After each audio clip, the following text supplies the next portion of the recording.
en todos estos órganos y sistemas. También tenemos que recordar que el recién nacido, que es en los primeros 30 días de vida, el primer mes, tiene muchas alteraciones. Cuando digan quiero tener piel de bebé, digan lactante menor, lactante mayor, porque el primer mes de vida es de lo más defectuoso, no son enfermedades. La lista de alteraciones o condiciones de la piel recién nacido son muchas y se van a ir quitando con la vida. Pero vamos a hablar hoy de muchas genodermatosis y muchas patologías, y vamos a empezar con los más frecuentes, que son los síndromes neurocutáneos, ahora también dentro del grupo de rasopatías y mosaicismos.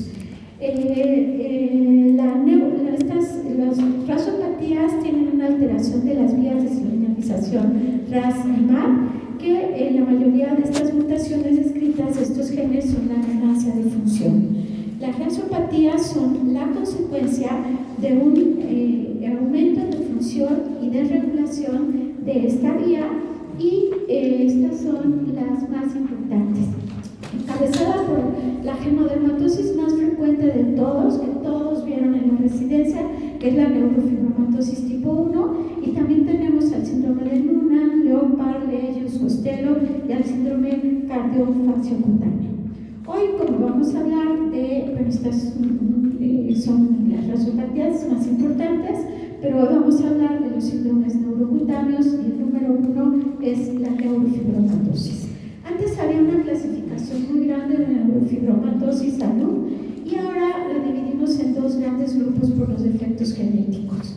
La tipo 1, o neurofibromatosis periférica, en donde el cromosoma 17 en su brazo largo está afectado, ahí se codifica para la neurofibromina, y como les mencionaba, actúa como un supresor tumoral de la vía RAS-MAP, y su pérdida aumentará el riesgo para producir tumores tanto benignos como malignos. Y la neurofibromatosis tipo 2, recuerden, 2, cromosoma 22, que codifica para la mielina, que es una proteína del citoesqueleto. Fue descrita la neurofibromatosis tipo 1 por von Recklinghausen, se conoce como periférica, y la tipo 2 se conoce como central o acústica bilateral, que es súper rara. La primera es la enfermedad neurocutánea más frecuente, autosómica dominante, o sea, ¿a quién afecta? ¿A qué porcentaje de la descendencia? 50% afecta de predilección con algún sexo. ¿La forma autosómica dominante? No, afecta por igual a hombres y a mujeres, y hay un gran porcentaje de mutaciones de nuevo. Entonces, el defecto está en el cromosoma 17, que codifica para la neurofibromina, y entonces esto hará que haya un proceso en la vía que controla el emetor con una tumorogénesis incontrolada. Lesiones cutáneas de neurofibromatosis, todos hemos visto, las manchas café con leche hasta en un 100% en ya niños de 6 años de edad, signo de Krawe hasta en un 80%, los neurofibromas que por su profundidad pueden ser cutáneos, subcutáneos o plexiformes, y algunas otras manifestaciones menos frecuentes como angiomas, prurito, jantogranulomas, que está ahí en la foto, o manchas acrómicas. Las manchas café con leche, el criterio mayor, que tiene que medir más de 5 milímetros en niños y más de 15 milímetros en adultos. Aparecen desde los primeros años de vida, tienen que estar presentes de ese número, más de 6 al nacer, pero siguen apareciendo con la vida, y el tronco, extremidades, cara son muy frecuentes. Signo de Krawe, que es otro criterio mayor, son estas lentígenes en los pliegues de flexión, y también los prototípicos son patognomónicos, criterio mayor de neurofibromatosis tipo 1, axilas, ingles, pliegues submamarios, y también los encontramos alrededor de ojos y de boca. Entonces aquí vean cómo se combinan las lentígenes chiquititas, que es el signo de Krawe, y las manchas café con leche.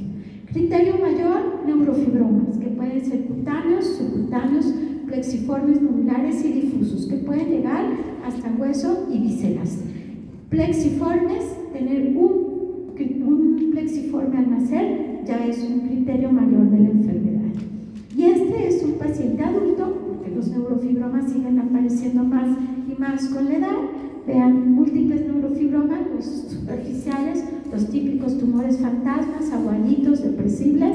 Y he dado muchas veces esta plática y sigo sin publicar el caso de la primera mosca con neurofibromatosis, pero ya me voy a dar tiempo porque ahí está la evidencia. Pueden afectar cualquier topografía. Aquí vemos en plantas, mamá e hija, recuerden, autosómica dominante, ambas con retraso mental, ambas con manchas café con leche. La nena apenas empieza a tener algunos neurofibromas, la mamá con unas neurofibromas plexiformes grandes a nivel plantar, que por cierto, después vamos a hablar del síndrome de Proteus. Se pensó al principio que era una neurofibromatosis, la película está del el hombre elefante, y ahora sabemos que es Proteus y no neurofibromatosis. Hay neurofibromas plexiformes que aparecen al nacer, que son muy grandes, que parecen nevos melanocíticos congénitos, deforman un poco el cuerpo, hay que tocarlos, son como infiltrados.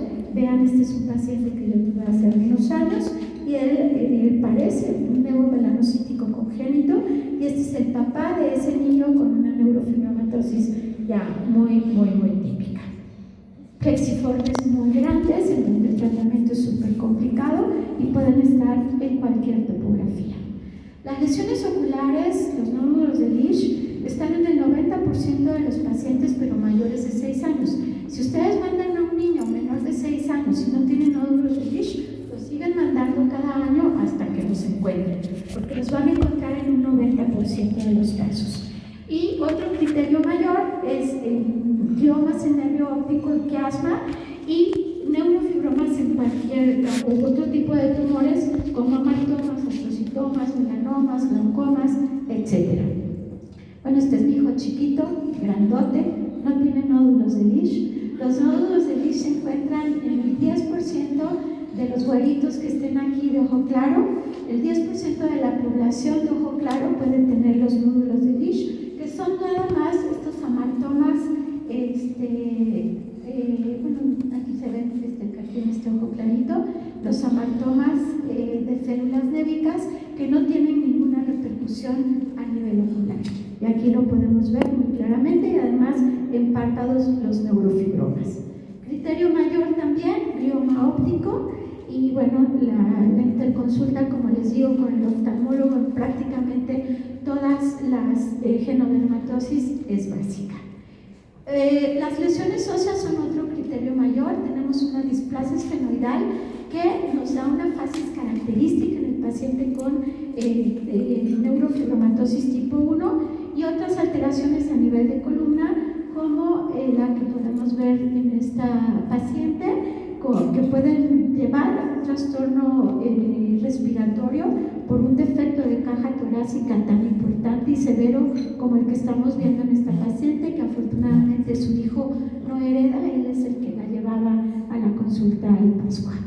Las lesiones neurológicas, pues es el síndrome neurocutáneo por excelencia, presentes hasta en un 50% de los casos, con retardo del desarrollo, retraso mental, alteraciones de aprendizaje, convulsiones y cualquier tumor que puedan encontrar en el sistema nervioso central puede ser posible en neurofibromatosis.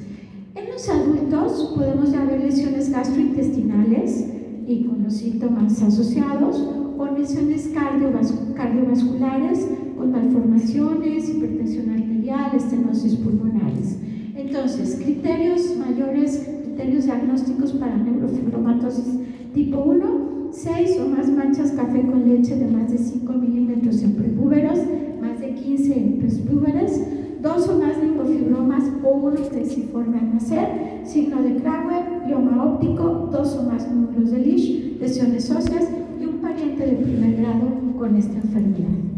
Y bueno, aquí el diagnóstico es clínico y de gabinete, todas las interconsultas que ustedes requieran, y aquí podemos tomarle una foto porque son los diferentes cromosomas y alteraciones genéticas que se han ido encontrando para las diferentes manifestaciones que hay en la neurofibromatosis.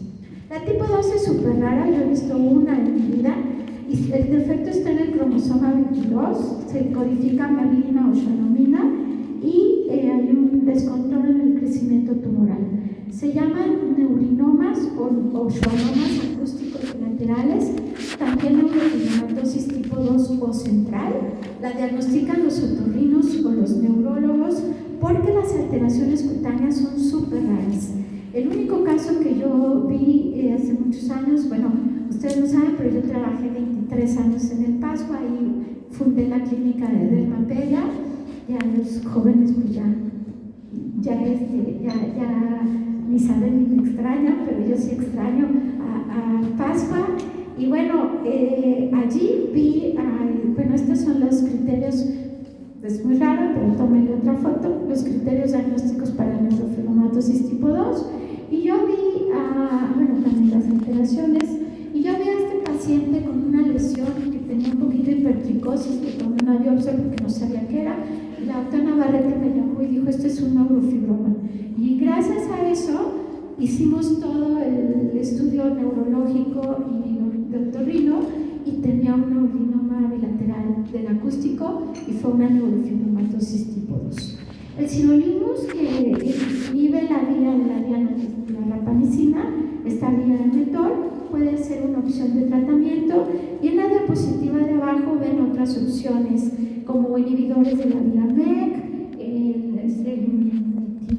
que solo César puede pronunciar todos los biológicos o no, y algunas otras opciones de tratamiento que están ahí anotadas, pero realmente las genodermatosis requieren de un acompañamiento, de no dejar de estudiar periódicamente a los pacientes para ir detectando las alteraciones que de vida adulta puedan encontrar.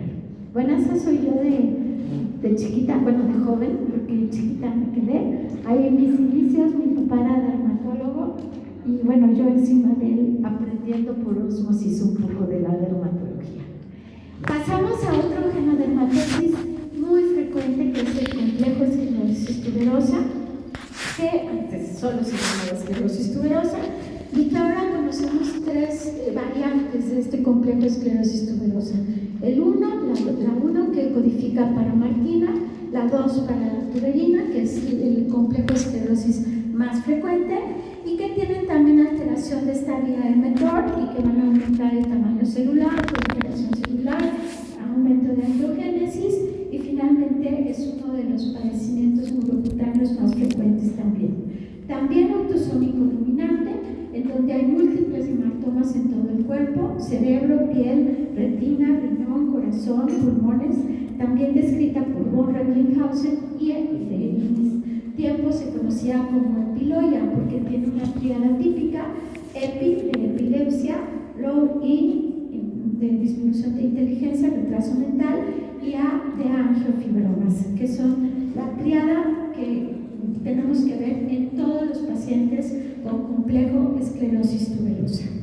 El padecimiento con mayor número de mutaciones de nodo. 2/3 partes de las esclerosis tuberosas son mutaciones de nodo. Y bueno, tenemos genes involucrados para el complejo esclerosis tuberosa, el defecto en el brazo largo del cromosoma 9, que codifica para Martina, y para el complejo de esclerosis tuberosa tipo 2, del brazo corto del cromosoma 16, que codifica para tuberina. Este es el más frecuente. Bueno, y hay otra variante, el complejo esclerosis tuberosa 1 de 7, pero bueno, clínicamente son muy parecidos. Con que ustedes hagan diagnóstico de esclerosis tuberosa, y si ya se quieren ir a ver cuál es la mutación, está bien, pero básicamente las lesiones son muy similares. El complejo tipo 2 es más frecuente y es más severo, con mayor número de retraso mental, tuberosidades corticales y amartomas retinianos. Recordemos que tanto la martina como la tuberina son dos proteínas responsables de crecimiento celular y de tumorogénesis, y es por eso que vemos alteraciones en cualquier órgano. Criterios mayores para esclerosis tuberosa: casi todos son cutáneos, todos también los vimos en la residencia. Angiofibromas faciales o placas en frente, fibromas periunguales, que son los tumores de Kenner, manchas acrómicas lanceoladas presentes al nacer, nevos de tejido conjuntivo, que también se les llama piel de zapa o placa Sjagren, y otros criterios mayores: amartomas retinianos múltiples, tuberosidades corticales, que es de donde recibe el nombre de esclerosis tuberosa, nódulos subependimarios, astrocitomas subependimarios, rhabdomioma cardíaco, linfangiomatosis y angiolipoma renal. Dos criterios mayores, o uno menor, que están aquí enlistados. Las alteraciones en boca son súper frecuentes, pólipos rectales, quistes óseos, etc. Esta lista hacen diagnóstico de esclerosis tuberosa. Las manchas lanceoladas están presentes al nacer, hasta en el 97% de los casos. Cuando vean un bebé recién nacido con las manchas que yo les voy a enseñar, lo mandan al cardiólogo, porque los rhabdomiomas cardíacos aparecen al nacer, son asintomáticos, van a evolucionar. Entonces, niño chiquito, recién nacido, solo tiene manchas lanceoladas, su diagnóstico tiene que ser descartar una esclerosis tuberosa. Los angiofibromas y los colagenomas aparecen después, son súper frecuentes, pero los tumores de Kenner también, y bueno, estas manchas en confeti. Pero estas manchas lanceoladas, miren qué bonito, aquí ya se junta una mancha lanceolada junto con ¿cómo está este apuntador? Es raro. Aquí está estos colagenomas junto con las manchas lanceoladas que parecen hojitas, que hacen diagnóstico de esclerosis tuberosa. Y con la edad empiezan a aparecer los angiofibromas, que generalmente son centrales, pero vean que hay como en el párpado inferior angiofibromas un poco más grandes, y los colagenomas, que generalmente están en el borde de implantación del pelo y frente o en la región sacra, pueden estar en otras topografías como en la cara anterior del pechito. Vean, no batallamos para hacer el diagnóstico. Además, este niño tiene retraso mental, ha tenido convulsiones, mamá e hija, recuerden, autosómico dominante, no importa el sexo, 50% de la descendencia va a estar afectada. Vemos las fases del retraso mental, las placas Sjagren o colagenomas, los tumores de Kenner, estos fibromas que van apareciendo con la vida, que cuando son muy chiquititos producen esas pequeñas muescas como canalitos, y vean igual mamá, papá e hija con los angiofibromas centrales. No dejemos de revisar la boca. Hasta el 100% de los pacientes pueden tener este puntilleo en esmaltes, y puede haber fibromas gingivales, y como los pacientes convulsionan, si son tratados con fenilidantoína, esta hiperplasia gingival puede aumentar. Así es que las alteraciones dentales son súper frecuentes.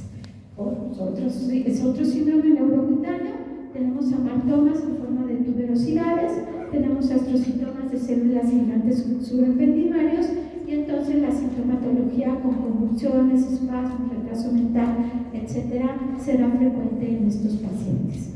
A fuerza, tomografías, resonancias para encontrar estas tuberosidades y o tumores cerebrales. El estudio de este paciente, donde clínicamente no hay ninguna duda del diagnóstico. De un lado la tuberosidad cortical y del otro un tumor subependimario de células gigantes. Ojo, los pacientes mueren entre la tercera y cuarta, quinta década de la vida por alteraciones renales y pulmonares. No dejemos nunca, tenemos obligación en un bebé hacer el diagnóstico de edad temprana, pero nunca olvidarlo, nunca dejar de hacer, por lo menos cada 2 años, hacer toda una batería de estudio para detectar los angiomiomas renales que los matan, o la linfangiomatosis pulmonar que los lleva a la muerte. Entonces, nunca dejen de lado a un paciente adulto, aunque ya hayan hecho el diagnóstico en los niños. Los rhabdomiomas, como les decía, aparecen al nacer, autoevolucionan, su diagnóstico porque se hace de forma prenatal o en lactantes, y no va a tener ninguna sintomatología, igual, diagnóstico clínico y todas las de gabinete y las interconsultas que necesitemos. Y aquí pueden tomar una foto para que tengan la lista de los criterios del complejo esclerosis tuberosa. ¿Ok? Sí. ¿Vamos bien? La incontinencia pigmenti y la hipomelanosis e ictus son otros síndromes neurocutáneos que están dentro del grupo de los mosaicismos epigenéticos. La incontinencia pigmenti se hereda de forma ligada al X dominante. Si la mujer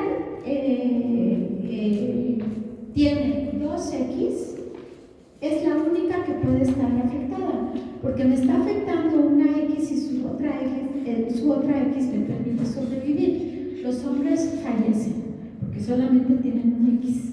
¿Cómo podemos tener un hombre con incontinencia pigmenti? Que tenga un XXY, no sé, realmente la incontinencia pigmenti es un mosaicismo como tal. Afectaría a un varón homocigoto que fuera un XXY.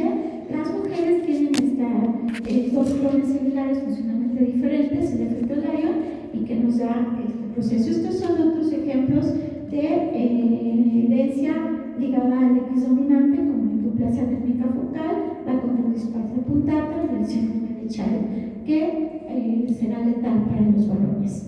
La incontinencia pigmenti fue descrita hace 100 años por Bloch y Sulzberger, y estas son las variantes que ahora conocemos. La 1, que tiene el defecto en el brazo corto del cromosoma X, y la 2, en el brazo largo en el opus 28, que conocemos como gen negro. 97% de los casos afectan a mujeres, y si es un XXY, pues tendremos un hombre con incontinencia pigmenti. El diagnóstico es muy fácil, tenemos estas 4 fases.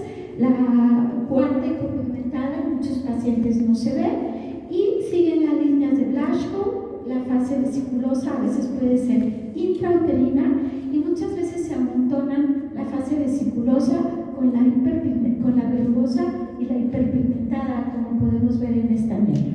Vean qué lindo, estas ampollas que nacen al nacer, que se van volviendo verrugosas y finalmente pigmentarias, siempre siguiendo las líneas de Blaschko, siempre del sexo femenino. Vean ya aquí una fase verrugosa junto con una fase pigmentada. Aquí está, creo que no batallamos en hacer el diagnóstico, y ahí, bueno, siguiendo perfecto las líneas de Blaschko como el jarrón chino. La fase, la cuarta, hipopigmentada, a veces se ven adultos, no siempre. Estas manchas cafés pueden ir cambiando y volverse hipopigmentadas. Esta es la mamá de la nenita anterior. Las manchas hipopigmentadas son muy poco fotogénicas, no se ven. Otra adulta con una fase entre pigmentada e hipopigmentada y hipoplasia mamaria. Las alteraciones dentales son súper frecuentes. Siempre nuestros pacientes, recuerden todo lo que procede del ectodermo y todas nuestras interconsultas. Vemos anodosia total o parcial, retraso de la dentición, dientes cónicos o en clavija, o defectos del esmalte. Aquí vemos estos dientes cónicos, aquí los vemos por ejemplo. Las alteraciones oculares, como ustedes saben, también súper comunes. Entonces la interconsulta con oftalmo es básica, puede llegar hasta la ceguera, es muy rara, microoftalmo y otras alteraciones. Y de anexos, las alteraciones de alopecia cicatrizal en el vértex son súper comunes, y las unicondistrofias, que también debemos de buscar. Esta es la alopecia que podemos encontrar en nuestras pacientes con incontinencia pigmenti, y sigue siendo parte del grupo de síndromes neurocutáneos, y entonces buscar convulsiones, retraso psicomotor o monumental, etc. Así es que nunca olvidemos nuestras interconsultas con oftalmo, con ortopedia, con neuro, porque iremos encontrando otros efectos.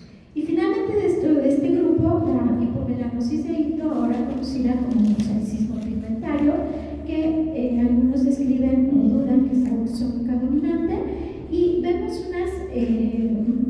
el 80% pueden tener alteraciones sistémicas, y vemos también estas manchas que siguen una hipopigmentación asimétrica abigarrada en estrías, también un poco siguiendo las líneas de Blaschko, cualquier topografía, pero aquí no hay ningún proceso inflamatorio previo.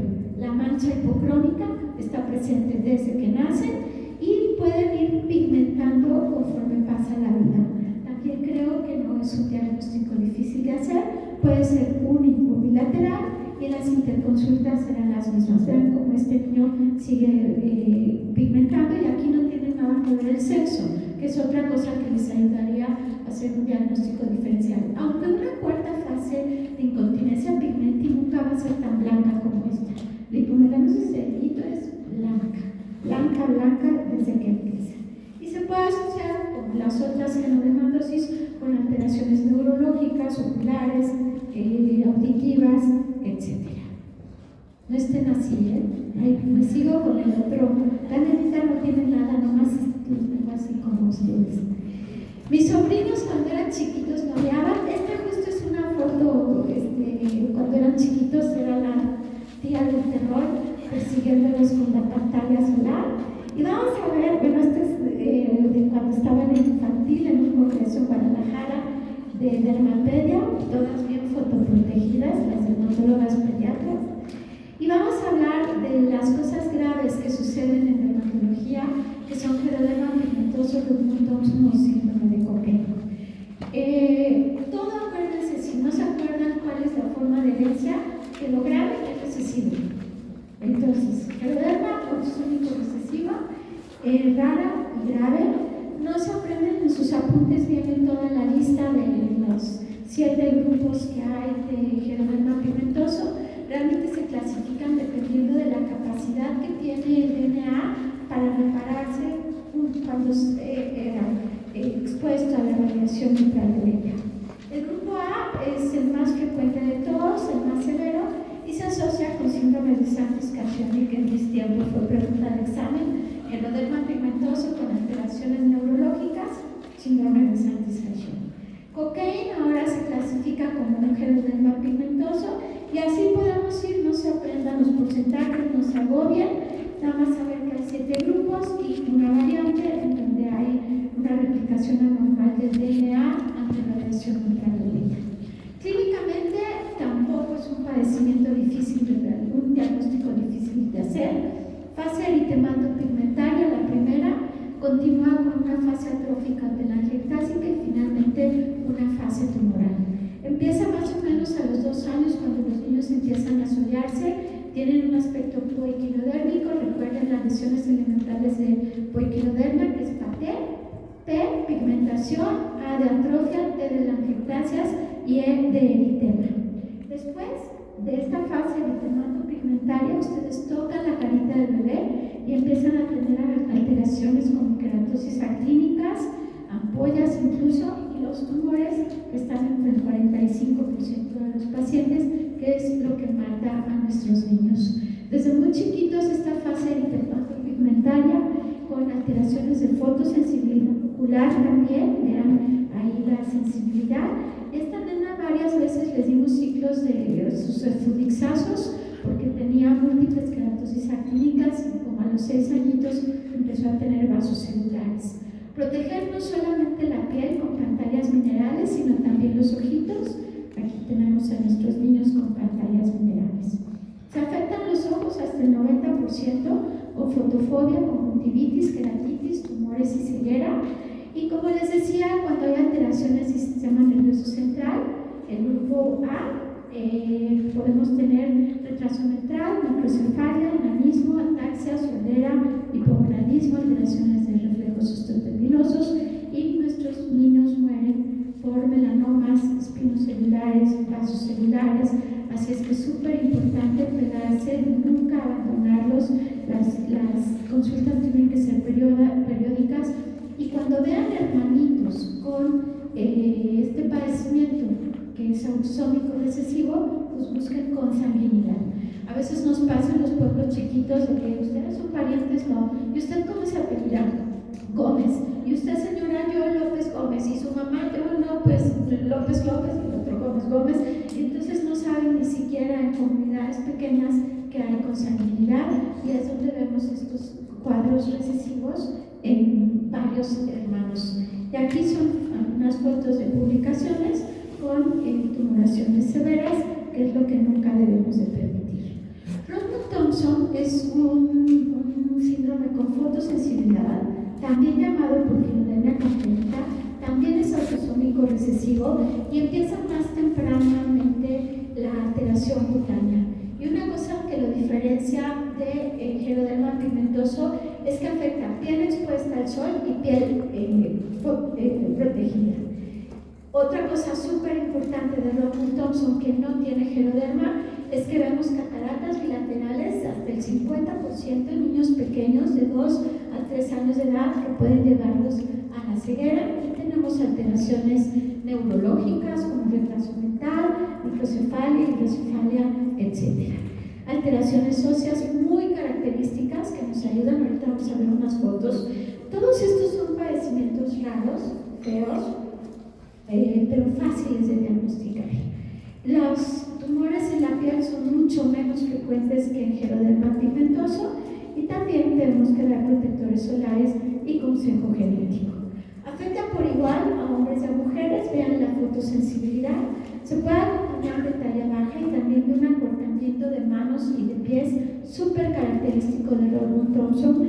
Vean el aspecto poiquilodérmico de las manos de este paciente, las deformidades óseas características de Robin Thompson. Este es un varón, pero aquí tenemos una mujer que hemos podido seguir durante muchos años. Vean estas manos como aspecto edematoso, como que fueran gorditas, chiquitas, como los pies, que son muy característicos de Robin Thompson, y ese aspecto poiquilodérmico, recuerden, pigmentación, edema, telangiectasias y atrofia, que son las que nos caracterizan el aspecto poiquilodérmico. La fotosensibilidad, tanto a nivel ocular como de piel. Esta es la misma nena a la mujer al paso de la vida, y bueno, sigue creciendo, algunos datos diferentes. Y bueno, su hijita que fue en el 18 y que también tiene rasgos de fotosensibilidad, y que bueno, esperemos en un futuro no desarrolle un Robin Thompson. Y finalmente, de estos síndromes de fotosensibilidad, Cockayne, que está dentro del grupo B de geroderma pigmentoso, y que también tiene características muy importantes. Fotosensibilidad, pigmentación difusa, y una cosa que caracteriza a los niños con síndrome de Cockayne: talla muy baja, sordera, orejas y nariz grandes con carita de Mickey Mouse, y una lipodistrofia facial con un hundimiento como de los ojos y un aspecto progeroide poiquilodérmico. Aquí tenemos a este chiquito, vean la fotosensibilidad en zonas fotoexpuestas, el aspecto de la nariz picudita, retraso mental, aquí con su pantalla solar, otra nenita con el mismo aspecto en diferentes momentos con mayor o menor sensibilidad, puede haber alteraciones dentales, y esta es una foto de libros donde podemos ver este alargamiento de manos que es muy característico, con talla muy baja en el paciente con síndrome de Cockayne. Hermanitas, igual, busquen consanguinidad, con fotosensibilidad y retraso mental. Ahora Cockayne incluido dentro del grupo de los gerodermas pigmentosos. ¿Qué lleva a la muerte a nuestros pacientes con Cockayne? Una, el hipoproteinema tipo 2, se mueren por enfermedad telangiectasia a edad temprana, que es muy característico a diferencia de Robin Thompson y de geroderma pigmentoso, y en este caso no hay un aumento de neoplasias cutáneas como en los dos síndromes pasados. Síndromes telangiectásicos, vamos. Solo dos, y se los pongo de cariño porque en mis tiempos el examen del consejo era teórico práctico, y maldosamente en general nos pusieron un síndrome de Bloom. Por supuesto que la mamá nos dio el diagnóstico, todos nos asomamos a ver al niñito y la mamá. Ya una lana con la señora porque sabía que traíamos cara de ¿qué es esto? Por eso se los pongo de cariño. El síndrome de Bloom también se llama eritema telangiectásico congénito, se ve más en judíos, es autosómico recesivo, y aquí tenemos una ruptura cromosómica por exposición al sol. Inicia a edad temprana con eritema facial, escama, atrofia, telangiectasias, y y el 100% de estos, no me decir que se parece a cocaína, tiene todo, bueno, pero el 100% de los niños con Blue tienen manchas café con leche, para darnos una ayudadita en el diagnóstico diferencial. Fotosensibilidades, sitios expuestos, flancos y glúteos, se asocia con enanismo que es intrauterino. Podemos hacer el diagnóstico desde esta vida, desde este momento. Y otra cosa súper importante de Bloom, que se asocia con tumores linfoproliferativos, también gastrointestinales, que es lo que los lleva a la muerte. Hay disminución de algunas inmunoglobulinas y no dan infecciones recurrentes. Esta es una foto del libro. En aquel tiempo yo creo que esa revista ya no existe, era una revista española muy buena, y estas son fotos de esa publicación. Y ataxia telangiectasia es un diagnóstico que hacen los neurólogos. Cuando llegan con nosotros a la dermatología, el diagnóstico ya está hecho, porque los niños empiezan con los síndromes neurológicos. Es también autosómico recesivo, recuerden, todo lo grave es autosómico recesivo, con defecto en el cromosoma 7, y también se le conoce como telangiectasia cefalo-oculocutánea. Inicia con ataxia cerebelosa progresiva hasta la corioatetosis. El IQ puede ser normal o bajo, puede asociarse con angiomas craneales, y tenemos ya, por eso se llama ataxia telangiectasia, las telangiectasias que aparecen en párpados y conjuntiva vulvar hasta los 3 o 6 años de edad, con aspectos progeroides, y a nosotros nos llegan los niños porque son atópicos, porque es común la atopia en ellos, queratosis pilar, hirsutismo o algunas manchas en la piel. Hay inmunodeficiencia y hay infecciones cutáneas y pulmonares, que es lo que los lleva a la muerte. En primer lugar, la causa de muerte de ataxia telangiectasia son las infecciones pulmonares, y en segundo lugar, las neoplasias linforeticulares, leucemias y linfomas. Aquí vemos típicamente las telangiectasias a nivel de pabellones auriculares y de conjuntiva vulvar. Esta nena llega en silla de ruedas con nosotros, que tiene su ataxia cerebelosa. Este niño igual, su hermano mayor ya había muerto por infecciones pulmonares, también con diagnóstico de ataxia telangiectasia. Otro niño que nos lleva a la consulta con sus telangiectasias a nivel ocular, pero por dermatitis atópica. De hiperpigmentación, no vamos a ver toda esta lista, pero hay una lista, están anotados todos en sus apuntes. Hay apuntes en la que hoy no voy a ver porque nada más tengo un poquito de tiempo, pero vamos a ver algunos de estos síndromes con hiperpigmentación. Leopard también se conoce como lentiginosis miocardiopática, o síndrome de lentiginosis múltiple, o cardiocutáneo, es autosómico dominante, y es por su acróstico en inglés. Lentígenes, alteraciones electrocardiográficas, hipertelorismo ocular, estenosis pulmonar, alteraciones de genitales, retardo de crecimiento y sordera neurosensorial congénita. Si todos los pacientes con Leopard tuvieran todas las letras, no estaría difícil el diagnóstico, pero hay muchos que son incompletos y entonces se nos complica. Vemos pequeñas lentígenes que pueden ser a nivel de tronco o en cualquier topografía, incluso en mucosas. Busch-Jaggers es un diagnóstico raro, pero muy fácil de hacer. Los pacientes también tienen esta lentiginosis mucocutánea en boca, labios, paladar y encías hasta el 95%, y pueden típicamente ser periorificiales y muy frecuentemente en manos y en pies, en caras laterales de los deditos. Pueden también afectar palmas y codos, no se modifican con el sol y en algunos pacientes se modifican en la pubertad. Llegan con estas típicas lentiginosis a nivel de mucosa. Aquí está, bueno, es una muchacha de piel morena, pero las lentígenes son muy características, y entonces vamos a buscar palmas y vemos estas pequeñas lentígenes que no son tan fotogénicas. Ay Dios, está muy gordo. Aquí hay una, y bueno, si revisamos en las caras laterales vamos a encontrar más lentígenes. Aquí vemos en este niño de piel un poquito más blanca, las lentígenes en los deditos, en las puntas, en las caras laterales y la lentiginosis a nivel de mucosa.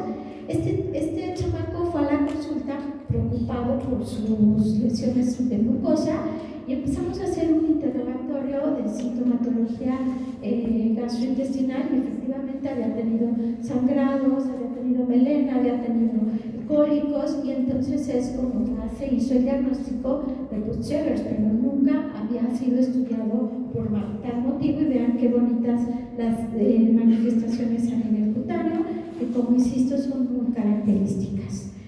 Es un padecimiento preneoplásico y paraneoplásico. Preneoplásico, porque estos pólipos amaltomatosos que se encuentran con más frecuencia en el yeyuno pueden causar malignidad, tener adenocarcinomas. Y paraneoplásico, bueno, toda la sintomatología, como está aquí mencionada, dependiendo de dónde estén estos pólipos, así es que la interconsulta con gastro es fundamental. Y paraneoplásico porque hay tumores gonadales de mama y seno de páncreas hasta 100 veces más en los pacientes con Busch-Jaeger que en la población normal. Los pólipos no solamente están a nivel gastrointestinal, sino vean todos los órganos que pueden estar afectados. El diagnóstico entonces, cuadro clínico, esta serie esofágico-gastrointestinal, las endoscopías, biopsias y el tratamiento multidisciplinario como en todos los padecimientos que hemos mencionado. Disqueratosis congénita, igual, un padecimiento súper raro, pero que cuando vean uno no lo van a olvidar. Estos son los sinónimos de los médicos que fueron describiendo alguna sintomatología y este es un padecimiento con herencia ligada a la X recesiva, entonces afecta a los hombres porque si las mujeres tenemos 2X y esto es un padecimiento ligado al X recesivo, entonces mi otra X me permitirá vivir y no tener el padecimiento y solo ser portadora, como la ictiosis ligada a la X recesiva que vamos a ver después. Y el hombre, como solamente tiene una X, lo siento, a modo, van a tener una disqueratosis congénita y es un padecimiento que inicia en la infancia o en la pubertad y también es un síndrome pre y paraneoplásico. Tres cosas vemos en el síndrome en la enfermedad o disqueratosis congénita: la hiperpigmentación reticulada del espectro poiquilodérmico, la distrofia unguial y la leucoplasia de mucosas. Aquí tenemos este aspecto poiquilodérmico, sobre todo en zonas fotoexpuestas. La leucoplasia en mucosa y lengua, que puede ser asiento de neoplasias, por eso es un síndrome preneoplásico. Puede afectar otras mucosas como genitales, vaginales, etc. Aquí tenemos la leucoplasia en la lengua y también hay alteraciones en la mucosa ocular. Ese rayo de luz no nos deja ver muy bien, ahí lo tenemos a la mitad. El aspecto poiquilodérmico en el cuello y la distrofia unguial, que puede ser el primer signo de la enfermedad, en donde hay estrías longitudinales o uñas con una atrofia total. Y vean qué bonito ese aspecto poiquilodérmico, la atrofia y distrofia unguial y en la tríada típica. Y es un síndrome paraneoplásico también porque se asocia con displasias sanguíneas, con cáncer linfoproliferativo, amenazas aplásicas que los llevará a la muerte a la tercera década de la vida. Sé que así se sienten ahorita, perdón, lo siento. Si se quieren parar tantito, no se vayan a tomar el café porque no me alcanza la media hora, pero si se quieren parar y estirar, pueden hacerlo, no pasa nada. Si se me tocó la hora del puerco, del mal del puerco, entonces acá también respiren, tomen agua, respiren café, vayan rápido, aquí estamos. La ictiosis. Las ictiosis se dividen en dos grandes grupos: las ictiosis verdaderas y los estados ictiosiformes. Viene de la palabra ictus, una escama, y las ictiosis verdaderas se dividen según su forma de recambio epidérmico. En ictiosis hiperproliferativas, en donde tenemos a las dos ictiosis autosómicas recesivas, que es la laminar y la electrodermitiosiforme congénita oleosa, y las ictiosis por retención, que está la ictiosis vulgar, que se le da de forma autosómica dominante, y la ictiosis ligada a la X recesiva, antes llamada ictiosis nigricans. La epidemiología es que todos los libros, aún los actuales, siguen diciendo que la ictiosis vulgar es la más frecuente de todas, cosa que no es cierto. Después de que, si los de general conocen muy bien al doctor Sergio Cuevas, que es un maestro, bueno, es genetista, es el jefe del servicio. ¿Sigue siendo jefe? ¿El doctor Sergio Cuevas? ¿Ya no? Bueno, pues él hizo su maestría, su doctorado en sulfatasas, y él empezó a detectar el defecto de las sulfatasas esteroideas en los pacientes con ictiosis que nosotros catalogábamos como vulgares, y resulta que no, que teníamos bien poquitas vulgares y con el estándar de oro era sulfatasa esteroidea ausente, y entonces la ictiosis ligada a la X recesiva es la ictiosis más frecuente de todas las ictiosis. Es trastorno hereditario, el defecto está en el brazo corto del cromosoma X, en este locus 22.3, que afecta, como es ligada a la X recesiva, solamente a los hombres. Las mujeres somos portadoras. Es raro que una mujer sea homocigota y tenga la enfermedad, y afecta a todas las razas, y como les digo, es el padecimiento más frecuente, en donde hay una disminución de la sulfatasa esteroidea que hidroliza los ésteres de sulfato, incluyendo sulfato de colesterol, una serie de hormonas esteroideas, y estas sulfatasas esteroideas están en queratinocitos, fibroblastos, glomerulosos y leucocitos.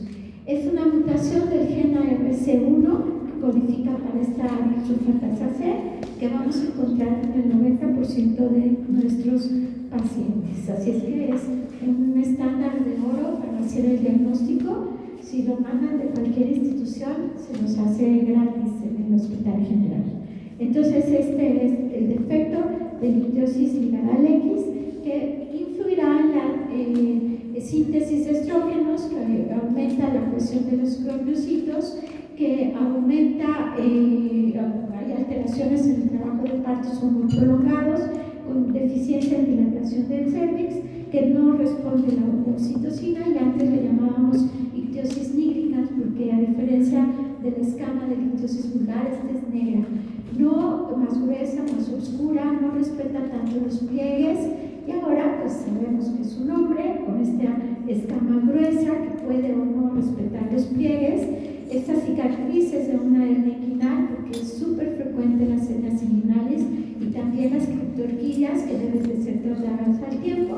Y bueno, resulta que la mayoría de los casos que tenemos de ictiosis son ligadas al X, que ahora ya podemos hacer el diagnóstico de forma definitiva. Nunca dejar de revisar la bolsa escrotal, porque el 25% tienen criptorquídea, puede haber coronadismo, hernia inguinal, y bueno, opacidades corneales en mayores de 10 años, y bueno, cáncer testicular si no es tratado a tiempo esta criptorquídea, y preguntarle a la mamá si tuvo parto prolongado o sangrados transvaginales durante el embarazo. La ictiosis vulgar es 10 veces menos frecuente que la ictiosis ligada al X, es autosómico dominante, afecta por igual a hombres y a mujeres. El defecto, igual que uno de los que está afectado en dermatitis atópica, es el cromosoma 1 del locus 21, que codifica para filagrina, y por eso se asocian con frecuencia atopia con ictiosis vulgar. Este gen codifica para loricrina, ibuprocrina y tricoialina. Vemos solamente una hiperlinearidad palmoplantar, una piel más seca, la escama no es tan oscura, respeta cara, respeta pliegues, se puede asociar con queratosis pilar, pueden ser simétricas, respetar los pliegues, una apariencia seca nada más. Aquí vemos una niña, porque esto es autosómica dominante y no importa el sexo de afectación. Otro ejemplo de una ictiosis vulgar ya comprobados por laboratorio. Pasamos al grupo de ictiosis recesivas. El bebé colodión es solamente una forma transitoria. Si le pueden tomar una foto a esta diapositiva, en donde están los genes involucrados de la transglutaminasa, que codifica para transglutaminasa, y entonces tenemos como ictiosis recesivas al eritroderma ictiosiforme congénita nodulosa, ictiosis laminar y la ictiosis arlequín o feto arlequín, que muere en la mayoría de los casos. El bebé arlequín, el colodión, es una forma transitoria, solamente dura algunos meses, se cura espontáneamente, no es que cure, sino que va a transportarse o a quedarse con ictiosis laminar o eritroderma ictiosiforme congénita nodulosa, y bueno, la forma de esa dependerá del trastorno al que pase. Generalmente son autosómicos recesivos. Se llama colodión porque es como si estuviera cubierto como por un celofán, y pues va a tener esta membrana tipo pergamino que produce una distorsión de los rasgos faciales, ectropión, voltea el ojito, el enclavio que voltea los labios, los pabellones auriculares. Acá Tamayo nos mencionaba que está así visionero y que podría ser un diagnóstico diferencial de las escamaciones fisiológicas de recién nacidos severos, y puede producir una compresión mecánica del tórax que puede conducir a hipoventilación. Esta fase de bebé colodión es transitoria y finalmente se instalará, vean ese aspecto brilloso, como cubierto, como envuelto por un celofán, y que irá quedándose como en esta nenita como una ictiosis laminar. Aquí tenemos estos ejemplos de un bebé colodión que se transporta, y los fetos arlequines prácticamente mueren en las primeras horas de vida. Dentro de las ictiosis recesivas, entonces tenemos la laminar y la eritroderma ictiosiforme congénita nodulosa. Recuerden, la eritroderma ictiosiforme congénita ampullosa o nodulosa no tiene nada que ver con el grupo de las ictiosis, es un trastorno de queratinas que muchas veces en los libros viejos viene como en la parte de ictiosis, no tiene nada que ver, ¿ok? Eso es otro padecimiento. Y bueno, tenemos las que ambas son recesivas, ambas son por defecto de la transglutaminasa, que es necesaria en las proteínas de uniones intercelulares entre los queratinocitos, así es que son ictiosis por retención. La laminar es de las más severas, inician como bebé colodión y entonces se van transformando en esta forma de escamas gruesas con este defecto del cromosoma 14 que codifica para la transglutaminasa, algunos genes que ya tomaron en la foto anterior, y las escamas son literalmente laminotas en todo el cuerpo, con mucha frecuencia distrofia, con mucha frecuencia la disminución de la movilidad de los deditos, ectropión, que necesitan otra vez la interconsulta con oftalmología. Mi pareja, el papá de mi hijo, es oftalmólogo, me era muy útil en ese aspecto porque le mandaba yo a todos mis pacientes y ya no. Pero cambio de especialidad, ahora es mejor. Bien, y bueno, las estrategias generales que aquí vemos en nuestros pacientes con ictiosis laminares, las manitas y los pies afectados, la rehabilitación es súper importante porque realmente quedan en flexión y entonces podemos repercutir. Este es un paciente de Jalapa, indigente, no quería que nadie lo viera, medio lo rescatamos, medio logró una vida más normal, aunque el tratamiento es muy difícil. Esta nenita con su ectropión requiere tratamiento oftalmológico, en la noche tapar los ojitos, humectación, la misma niña unos años después. En dermatología pediátrica no curamos prácticamente nada. Acompañamos al paciente, prevenimos complicaciones, no tenemos que despegarnos de ellos. Y dentro de este grupo de eritrodermias ictiosiformes congénitas nodulosas, que también es autosómica recesiva, el pronóstico es mejor que las ictiosis laminares. La escama es más finita, es un eritema, por eso recibe ese nombre, eritroderma, porque están rojitos, ictiosiforme porque la escama es menos severa que la laminar, y nodulosa porque no tienen ampollas, a diferencia del otro padecimiento en donde histológicamente tenemos una hiperkeratosis epidermolítica. Insisto, no tiene nada que ver con el grupo de las ictiosis. Vemos, como vamos a ver en estas fotos, este aspecto como brilloso, con una escama finita, que lo ponemos en la camita y deja todo, todo sucio de una escama fina.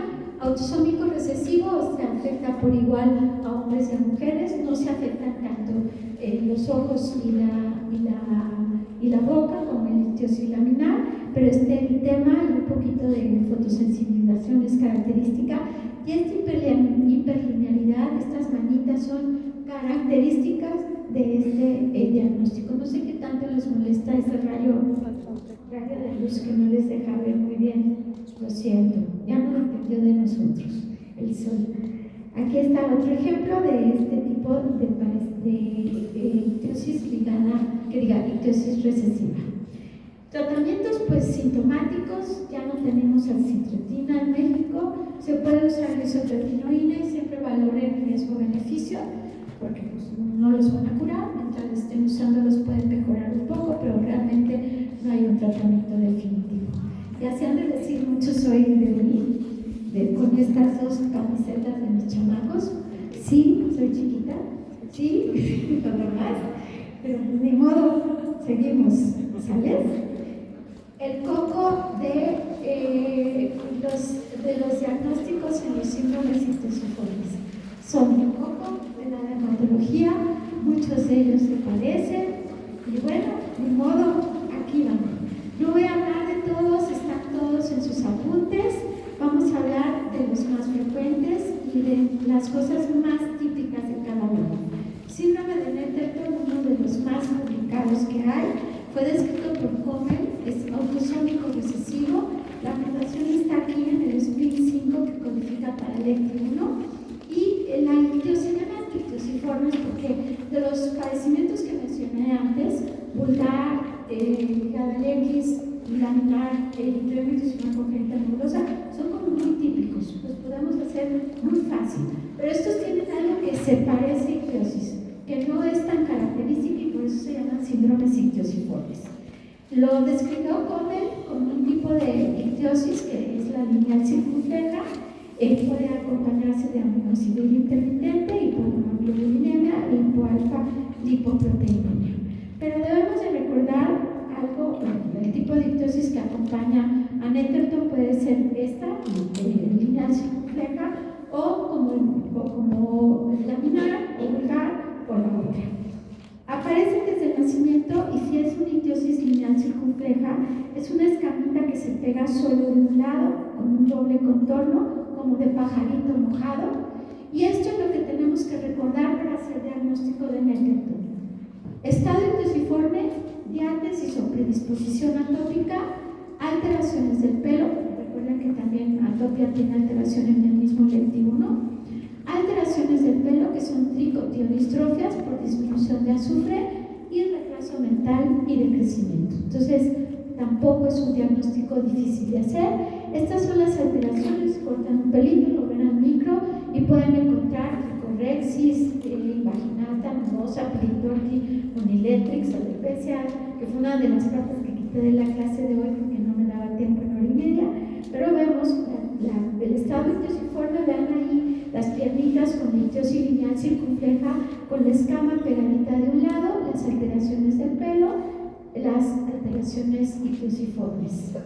Sjogren-Larson, también autosómico recesivo, buscar esta mutación LDH3A2, afecta por igual a ambos sexos y tiene una triada: ictiosis, parálisis espástica y retraso mental. Netterton no tiene nada de parálisis, se puede parecer, pero si tiene parálisis es síndrome, si no tiene parálisis es Netterton y si tiene parálisis espástica es Sjogren-Larson. Igual, cualquier tipo de ictiosis o que se le parezca a una ictiosis pueden nacer como bebé colodión, defectos del metabolismo de lípidos, disminución de actividad de la carboxilo reductasa y los niños tienen una parálisis espástica que hay que ayudarlos a caminar, llegan en silla de ruedas y tienen este aspecto como acantósico, como de una eritrokeratodermia variabilis. Este es otro paciente que estaba detenido por sus papás con parálisis espástica, estado ictiosiforme, retraso mental, Sjogren-Larson. Aquí tenemos un acercamiento del estado ictiosiforme, o sea, no es lo típico que he mencionado, la parálisis espástica del mismo paciente. Es progresiva, puede empezar en miembros inferiores y llegar a la tetraplegia o el dispositivo. Bueno, toda la hiperreflexia, el retraso mental, retraso psicomotor pueden convulsionar. PIVITS está dentro del grupo de gerodermas pigmentosos ya para muchos y viene también de sus siglas: P de fotosensibilidad, infertilidad, pelo quebradizo, ictiosis, enanismo y retraso mental. El problema es que primero se describió como VID y luego le pusieron IVID y luego había VIDS y luego total que puede haber una combinación de todos y tampoco se parece mucho a otros síndromes con fotosensibilidad. Se acompaña de un estado intosiforme que parece laminar. La tricotiodistrofia es típica. Recuerden, todas las tricotiodistrofias son por disminución de azufre. Podemos tener coiloniquias, orejas pequeñas, tórax corto, menarca tardía, etc. Y como les mencionaba, formas incompletas: BID, IBID, IBIDS, etc. Este era Celso, con su tricotiodistrofia, con su fotosensibilidad, con retraso mental, con talla baja. Y con Rady-Hünermann es un padecimiento que se conoce como condrodisplasia punctata. Es el ligado al X dominante, o sea, afecta solo a mujeres. Y lo típico es que tiene una calcificación de las epífisis que se pueden diagnosticar incluso intrauterinamente, con extremidades cortas, cataratas, y este estado ictosiforme se divide en dos grupos. El tipo 2 se conoce como rizomélica o enfermedad peroxisomal. Tienen una facies característica, pero lo que nos hace hacer el diagnóstico es que el estado ictosiforme que tienen es una escama que se pega de un solo lado de la piel, como la lineal circunfleja, pero esta sí desaparece. Y entonces lo que nosotros vemos cuando las pacientes llegan más grandes es una trofodermia folicular en líneas, justo en donde estuvo este estado ictosiforme solamente pegadito de un lado. Entonces las alteraciones de pelo, las distrofias unguiales, y aquí vemos este estado ictosiforme que cuando se quita nos deja, no es tan fotogénico, al menos con estos rayitos del sol, pero se ven pequeños puntitos en toda la piel, que es lo que le llamamos atrofodermia folicular. Y entonces ya preguntamos si tuvo de chiquita esta escamita que estaba pegada solo de un lado, y bueno, la respuesta es que sí. Esto es un Rady-Hünermann que afecta solo a las mujeres. Los problemas de pelo, aquí los tenemos, y vean ese aspecto atrófico que es característico del Rady-Hünermann. Espero lo puedan ver porque yo de aquí lo veo ahorita. Y terminando con los síndromes ictosiformes está KID. Cualquiera que vea un KID. ¿Quién ha visto KID aquí? Nada. Bueno, el KID es muy fácil de diagnosticar por la triada: queratitis, ictiosis y sordera. Es también autosómico recesivo. Estas son las mutaciones que encontramos y se pueden acompañar de un síndrome ictosiforme que parece una eritrokeratodermia variabilis, pero la queratitis, que es la K, y la sordera, que es la D, son típicas. Tienen inmunodepresión que los lleva a infecciones repetidas, puede haber desarrollo psicomotor normal. Y bueno, vamos a ver mejor unas fotos clínicas, bueno, alteraciones del pelo que podemos encontrar y oligodistrofias, sordera neurosensorial congénita, las infecciones recurrentes a nivel óptico, y los niños con síndrome de KID parecen como los hijitos del tío Lucas. Esta es la facies donde hay alopecia, donde es este aspecto como de ruciforme. Vean la distrofia unguial. La distrofia unguial, que es característica de estos pacientes, y se acompaña de una queratoderma palmoplantar punctata que también es característica. El estado ictosiforme de estos niños es como verrugoso, nacen sin pelo. Vean esta distrofia unguial y la queratoderma palmoplantar punctata es de los síndromes ictosiformes que más fácilmente diagnosticamos. Este es un niño que conocí desde chiquito y que lo seguí por muchos años, del cual aprendí mucho, y de todas las fases del KID, con infecciones recurrentes, estas placas que parecían de eritrokeratodermia variables, por supuesto con una queratitis que lo tenía prácticamente ciego, por supuesto con una sordera bilateral. Cuando tengan, pueden solamente poner en su cartera: soy donador universal y dono córneas. Este niño pasó años esperando una córnea. Son de los trasplantes más fáciles de hacer y de las donaciones más fáciles de hacer, así es que si no se mueren tan viejitos y puedan donar las córneas, será muy, muy útil. Aquí la distrofia ungueal, estas infecciones recurrentes por cándida. Este niño batallaba y batallaba, no es una mucosa oral, mucosa genital, prácticamente ciego, no podía soportar ni la luz del flash, con queratitis vascularizadas y que, bueno, nos llevan a la ceguera. Vean, este es el mismo niño al paso del tiempo, con diferentes manifestaciones cada vez que venía. Ya mero, ya mero, ya mero. ¿Cómo voy? Déjenme, porque me puse el tiempo, pero muy bien. Las epidermolisis bulosas son una de mis pasiones. Recordemos que está para los patólogos con el número 3 los monofilamentos que asientan en el desmosoma, que es ahí en donde se van a encontrar los defectos de las epidermolisis bulosas simples.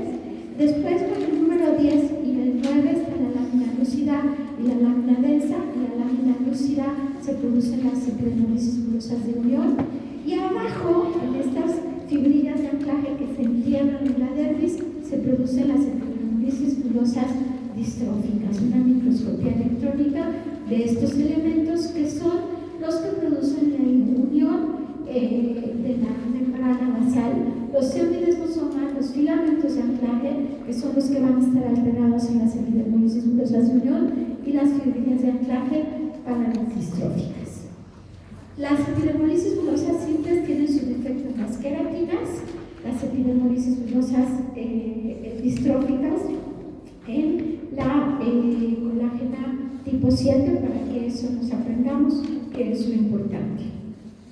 Pueden tomar una foto, no se vayan a aprender los genes involucrados, solamente recordar que las simples defecto de queratinas, que en todas las publicaciones es EB de epidermolisis bulosa, U de unión, y ya luego la forma de herencia si es dominante o si es recesiva, y D de distrófica, dominante o recesiva, y eso es como las siglas universales. 3 grandes grupos: epidermolisis bulosas simples, de unión y las distróficas. Las epidermolisis bulosas simples son las más frecuentes. La de Weber-Cockayne se conoce como de manos y pies, se diagnostica incluso en adultos. Es, como ahí dice, epidermolisis bulosa simple dominante, afecta a hombres y mujeres, y aquí tenemos las manitas de papás con sus hijitos. Estas ampollas que se pueden diagnosticar en campos militares, en los pacientes que empiezan a utilizar botas y que van a su ampoller, y no es nada más que una epidermolisis bulosa simple. Aquí tenemos otro ejemplo de la epidermolisis de Weber-Cockayne. La de Kärtner afecta manos, pies, codos y rodillas, es también simple, un poco más severa, también autosómica dominante, mamá y hija, con ampollas en los sitios de fricción, en donde podemos ya a veces encontrar quistes de milium. Y de las formas simples, la más severa es la de Doyle-Meara, también conocida como herpetiforme, que se acompaña típicamente de esta queratodermia paranoplantar con mal olor, con distrofia ungueal, y que a diferencia de las otras epidermolisis me afecta los pliegues de flexión. Vean por qué se llama herpetiforme, está muy linda, desaparecen y van mejorando con la edad. Este es esta niñita y años después con menos lesiones. Herlitz de unión son recesivas, recuerden todo el grave y recesivo. Estos pacientes mueren en las primeras semanas de vida por septicemias. Y las distróficas dominantes, las distróficas que se dividen en dominantes y en recesivas. Estos son los padecimientos más graves, en donde la función de Debra trata estas formas más severas, afecta prácticamente todas las mucosas, toda la piel, cualquier sitio que sea dañado. Las recesivas son más agresivas que las dominantes, y estos son 2 niños que yo conocí cuando era residente, Misael y Enrique. También de ellos se ha aprendido de la vida, de todo lo aprendido. Nos llegan así, prácticamente ya con la pseudosindactilia, al paso del tiempo, alteración de todas las mucosas. El más chiquito tuvo gastrostomía un tiempo, que lo tenemos en el hospital, se hacen estenosis a niveles esofágicas severas. Misael un poquito más grande, bueno, Quique se casó, no le fue tan bien, llegó unos años después conmigo con una desnutrición severa y con unas lesiones en piel que eran espinos celulares. Tuvimos que llegar a la amputación, tiene su prótesis, desde abril del 19, como siempre les digo, en dermapedia todos crecen menos yo. Y bueno, Quique es muy activo en Debra, su hermano murió desgraciadamente el año pasado. Epidermolisis bulosas distróficas alteran todas las mucosas, la vida, la calidad de vida es terrible y se conoce como la enfermedad más dolorosa que hay en medicina. Y bueno, terminamos con algo muy lindo que son las lesiones vasculares y los síndromes asociados. Tienen en sus manos un artículo maravilloso, pero Mir me va a hacer favor de mandarlos a sus correos también, porque es un artículo interactivo que le van picando y se van abriendo todas las ventanas y es fabuloso. Le agradezco mucho que las haya publicado. Y recuerden esta clasificación de Milliken desde el 82, en donde hace dos grandes grupos de padecimientos. Los angiomas, que eran realmente tumores vasculares, los que conocemos como angiomas en fresa, benignos, superficiales, mixtos o profundos, y el otro grupo de malformaciones vasculares que aparecen al nacer y que pueden provenir de cualquier tipo de vaso, capilar, venoso, linfático, arteriovenoso o combinación de muchos. Después de esa clasificación por esta asociación DISVA, que cambia del 96, también haciendo el gran grupo de tumores vasculares, poniéndole ya como más subtítulos, hemangiomas infantiles, congénitos, hemangioperioma, angiomoperacho, y que los niches no involutivos y los otros rápidamente involutivos, y hay otro parcialmente involutivos, ya lo van a encontrar todo en el artículo, porque no me da tiempo de hablar de este tema tan bonito. Y el segundo gran grupo de malformaciones vasculares.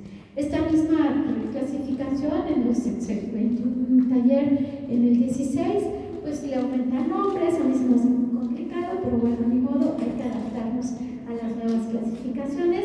No voy a repetir esto, porfa, el artículo estará en sus correos y lo tienen impreso para que le den una leída. Y el objetivo de hoy es que conozcamos que tienen un tiempo, una línea de crecimiento, que hay los que no evolucionan, los que parcialmente evolucionan, los que rápidamente evolucionan, son los que cuando el paciente se ulceraba muy rápido le decíamos a la paciente, a los papás, no se preocupe, su hemangioma va a desaparecer muy pronto. Lo que voy a hablar ahorita para terminar son estas alteraciones que se asocian, o los síndromes que se asocian con las neoformaciones o hemangiomas y las malformaciones. Y vamos a ver algunas de estas cosas. 10% de los recién nacidos con algún tipo de lesión pueden tener alguna asociación o síndrome vascular, 2% con alteración visceral o sistémica y solamente el 0.03 con tumor vascular puede malignizar. Las malformaciones vasculares realmente no son tumores vasculares, tienen un origen genético, no son tumores, aunque pueden ocupar espacios importantes, y como les mencionan en este artículo, hay un montón de combinaciones de síndromes y vamos a hablar de los más frecuentes. El fenómeno de Casa-Barthelin que vemos en las hemangiomas infantiles es un crecimiento rápido de esta lesión vascular. Es una lesión pétrea, dura, con un reclutamiento planetario, con coagulación vascular intravascular y que puede llevar a la muerte a los pacientes. El tamaño no importa, puede ser 5 o 7 centímetros y provocar un síndrome de Casa-Barthelin con coagulación intravascular diseminada. Nuestro tratamiento tiene que ser rápido, esteroides en dosis altas, el propranolol puede también servirnos, y incluso tratamientos quirúrgicos cuando no responden desde los primeros 3 días de tratamiento. Fenómeno de Casa-Buck-Merrill, de las pocas lesiones asociadas con los hemangiomas infantiles.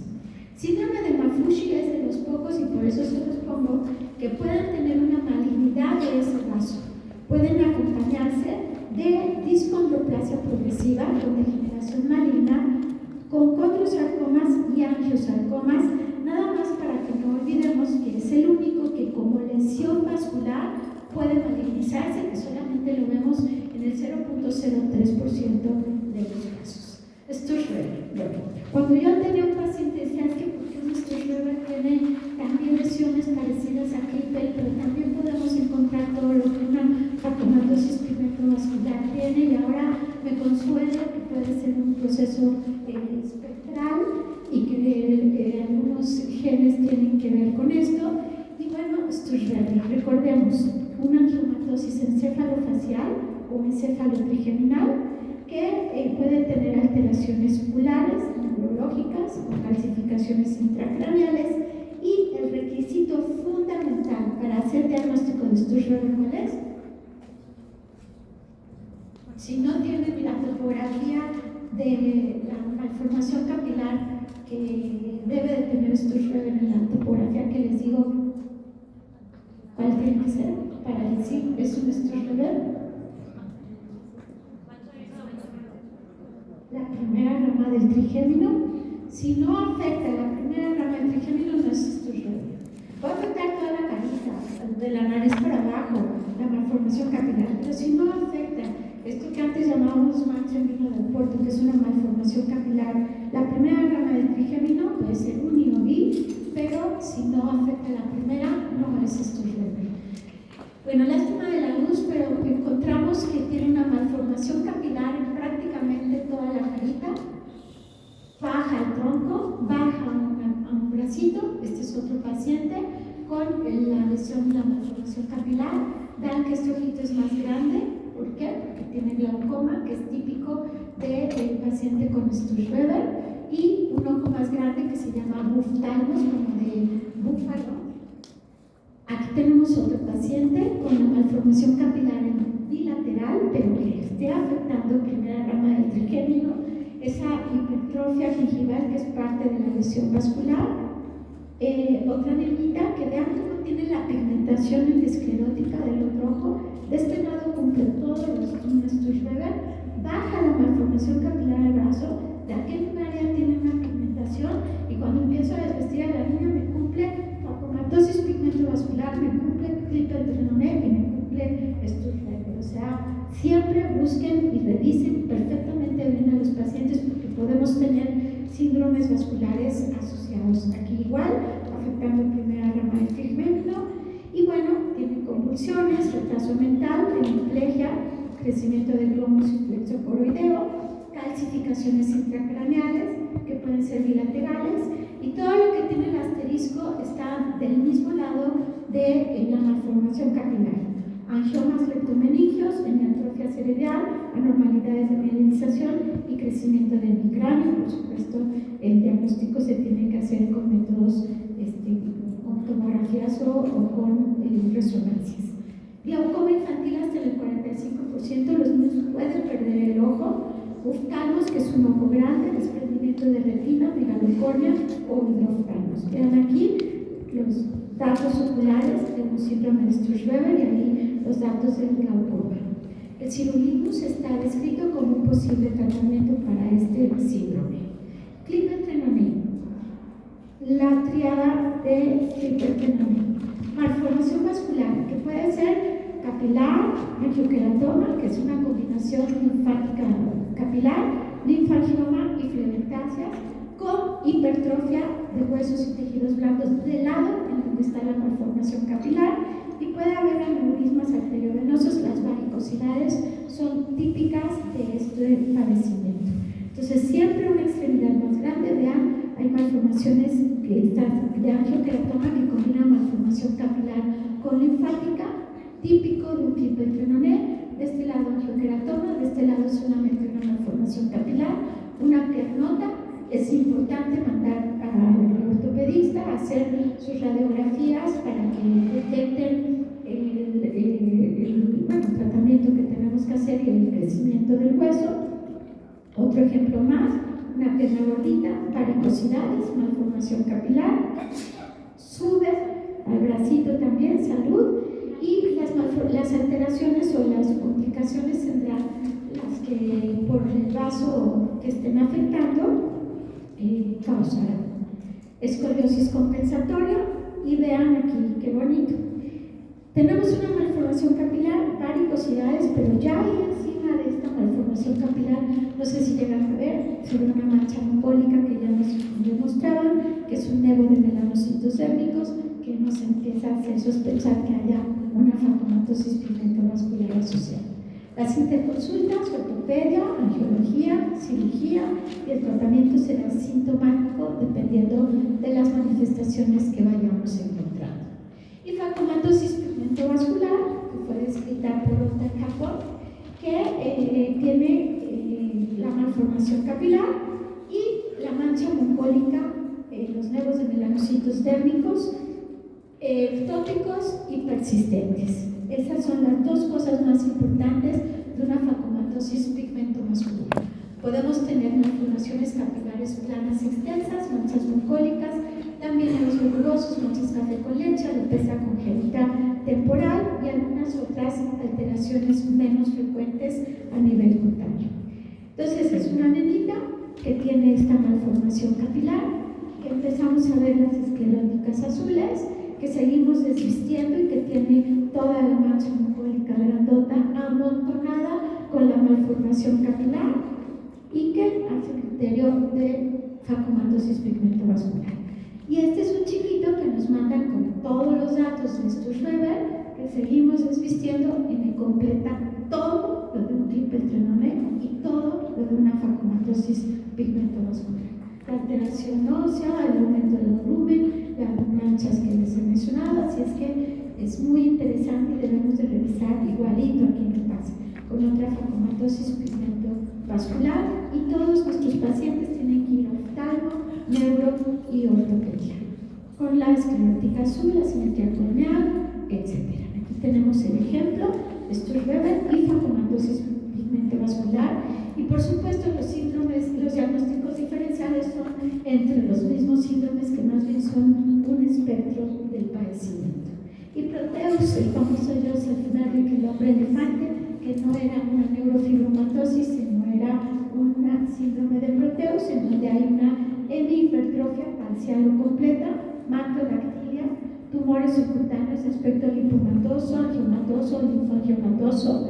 Es un padecimiento muy, muy raro, pero cuando vean uno, nunca lo van a olvidar. El diagnóstico igual de todas las imágenes que vayamos recurriendo, el diagnóstico diferencial entre todos los síndromes vasculares que van a encontrar en el artículo, y el tratamiento tiene que ser multidisciplinario. Típicamente, escoliosis progresiva, crecimiento de manos y pies, macroglosia y las lesiones cutáneas o subcutáneas vasculares que nos dan este aspecto como de gigantismo de manos y de pies. He tenido oportunidad de ver a algunos pacientes y a veces está entre si es un Klippel-Trenaunay grandote o un Proteus chiquito. Vuelvo a esto mismo, que es como un aspecto espectral en el que no sabemos cómo clasificarlo. Lesiones linfáticas con capilares combinadas, vean el gigantismo de una manita contra el pie. Esta es una niñita que tenía así como acolchadita las manos, no es un defecto de vista de la foto, eran manos y pies con gigantismo. Esta es una nena que vimos en el INP, que vimos en el Pascua, que recorre todas las instituciones, la escoliosis compensatoria, y bueno, no les va mal en calidad de vida, pero la pasan. Angiokeratoma de Minelli solamente son angiokeratomas en manos y en pies, para que ustedes lo recuerden. Llegan nada más con interconsulta, igual que la angiokeratoma de Fordyce, que los adultos ya dicen, no, lo tengo también y varios en mi familia lo tienen, electrofulverado si ustedes quieren. El tratamiento para todos estos síndromes tiene que ser multidisciplinario. En sus correos está este artículo de las lesiones vasculares y solamente quiero mencionar. Los hemangiomas infantiles no aparecen al nacer, aparecen en las semanas de vida, van creciendo y todos los que puedan tapar un ojo, narina, boca, deben de recibir el tratamiento. Es una maravilla como tenemos en nuestras manos. En mis tiempos solo teníamos los esteroides. Ustedes creo que ya nunca han usado alguien no usó esteroide, ya no, tardísimo en sus vidas el propranolol, además que padre es el único que tiene una presentación en suspensión, no hay otra forma, tenemos las tabletas nada más. La doctora Labres, por ser limpia, lo encuentra y resulta que el Propra le sirve en sus pacientes. Lo describe en el 2008, un beta bloqueador que disminuye la lipólisis, gluconeogénesis, glucogenólisis, que puede causar hipoglucemia, que es un efecto secundario muy raro, puede a veces provocar broncoespasmo en niños asmáticos y realmente el monitoreo es muy fácil. Este es el primer bebé que yo traté con un poco de miedo, lo acababan de describir en el 2009. Son gemelitas, miren, allá atrás, acá atrás está su gemelita, no se ve. Con una lesión vascular y bueno, en octubre empecé el Propra. Se usa la primera semana a 1 miligramo por kilo dividido en 2 dosis. Antes se mencionaba que en 3, da igual 1 o 2 o 3 dosis.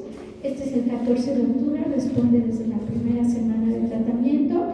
Se puede ulcerar y esta es una foto del día 64, del día más tarde, la nena que sigue creciendo.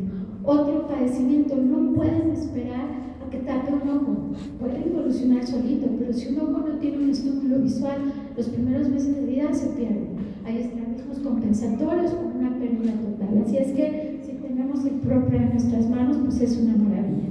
Yo no le tengo tanta fe al estímulo tópico, está descrito, creo que estas lesiones se van a desaparecer solitas como antes las dejábamos involucionar, pero bueno, está descrito que si le ponemos estímulo tópico puede involucionar. Y este es uno de mis últimos pacientes tratados con Propra. Es una niñita que me encontré en la calle, su mamá la iba paseando y yo de chismosa paseando al perro, y entonces le di la carita a la nena y le dije a la señora, oiga, yo no le mando mi celular, y digo, oiga, miren, hora y media exacta, ya acabé, era mi amigo.